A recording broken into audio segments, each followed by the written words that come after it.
بسم اللہ الرحمن الرحیم۔ صدقۃ الفطر کے نصاب میں ایک اہم بات یہ ہے کہ اس کے نصاب میں اور زکوٰۃ کے نصاب میں ایک فرق ہے۔ فرق یہ ہے کہ زکوٰۃ میں سونا چاندی رقم اور مال تجارت کا اعتبار کیا جاتا ہے، ساتھ اس میں یہ شرط ہوتی ہے کہ ان چیزوں پر سال گزر جائے۔ صدقہ فطر میں ایک تو سال گزرنے کا اعتبار نہیں ہے، دوسرا یہ کہ صدقۃ الفطر میں ان چار چیزوں کے علاوہ ایک اور چیز بھی شامل ہے کہ جو اس کے پاس ضرورت سے زائد سامان یا چیزیں موجود ہیں گھر میں، تو ان کا بھی حساب لگایا جائے گا اور ان کی قیمت لگائی جائے گی۔ اگر اس قیمت کے اعتبار سے انسان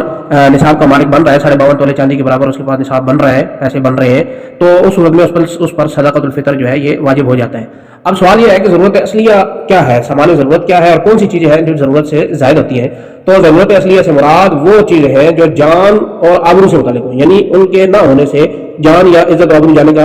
اندیشہ ہو، مثلا کھانا پینا، پہننے کے کپڑے، رہنے کا مکان، اہل صنعت و حرفت کے لیے ان کے پیشہ کے اوزار، یہ سب ضرورت اصلیہ میں داخل ہیں۔ اور ضرورت سے زائد سامان سے مراد یہ ہے کہ وہ چیزیں انسان کے استعمال میں نہ ہوں،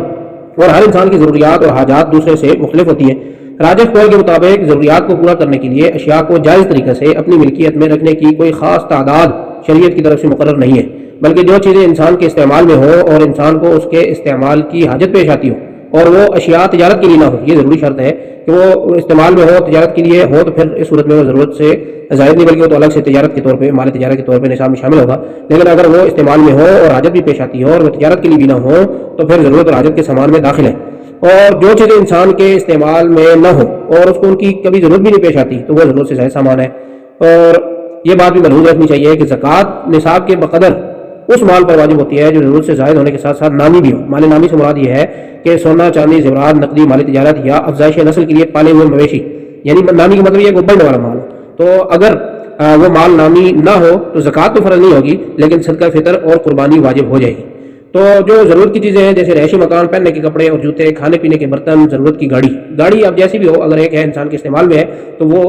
اس کے اندر شامل نہیں ہوتی،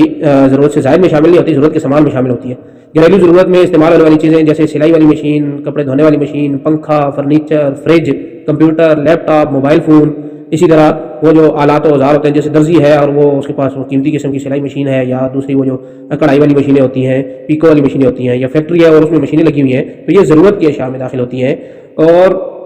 ضرورت سے زائد میں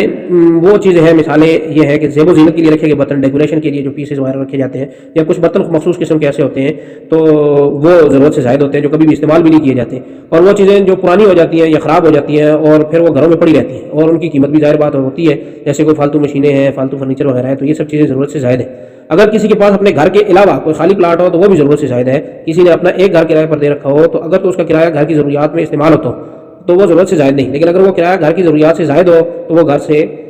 ضرورت سے زائد چیزوں میں استعمال ہوگا۔ اور کسی شخص کے پاس 2 گاڑیاں ہیں جن میں سے ایک گاڑی ضرورت اور استعمال کی ہے جبکہ دوسری گاڑی اس کے استعمال میں نہیں آتی، تو وہ بھی ضرورت سے زائد ہے۔ لیکن اگر دوسری گاڑی استعمال میں آتی ہے، مثلا ایک اپنے لیے ہے اور ایک